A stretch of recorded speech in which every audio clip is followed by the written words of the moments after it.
So I was preparing for an outdoor test today, but I guess it's more of an indoor build day.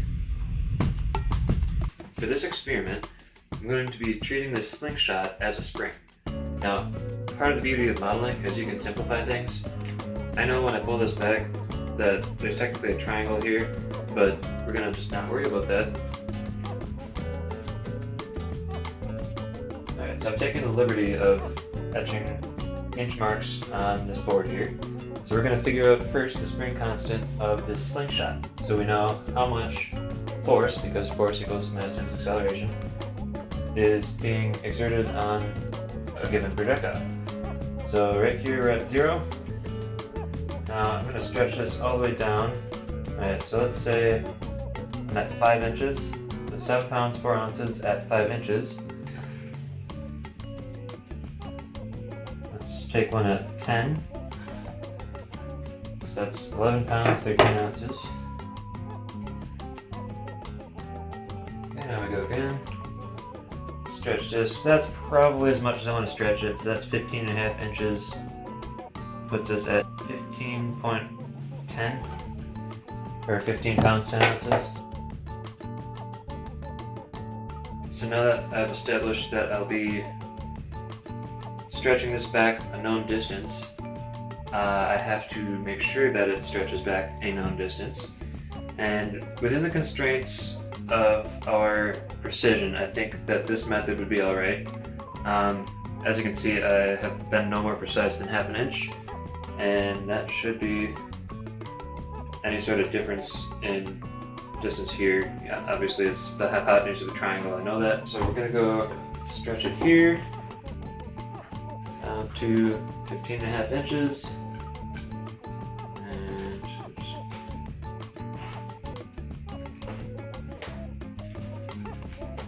So that'll be the distance that we need, and I'll mark that with a marker. Okay, so I've got my mark, and now we just need to tie it, put it around the pouch right there. Okay, black mark lines up with the pouch. Good old square knot from Boy Scouts. Up a little. Okay, cool. Now when I stretch this thing back, I know that I can go up to the length of my string. That will guarantee that every shot is consistent, which is important when experimenting. Now it's out to my workshop to build a test apparatus. I need to make something that'll hold a slingshot at an exact angle so that I don't have to guess every time I set it up. I figure a pivot arm would be a good idea since I can pin it at various angles.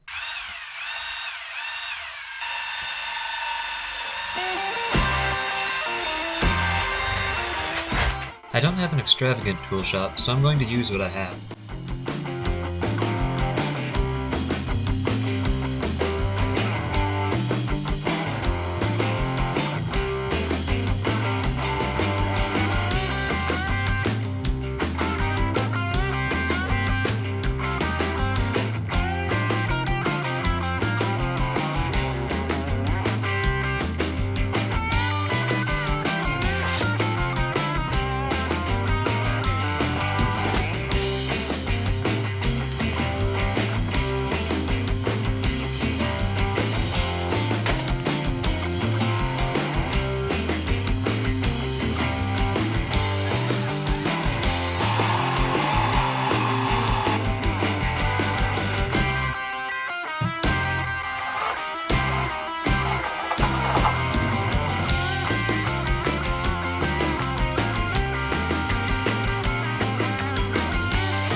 I'm also including a small angle viewer so I can determine the angle that my shot lands at.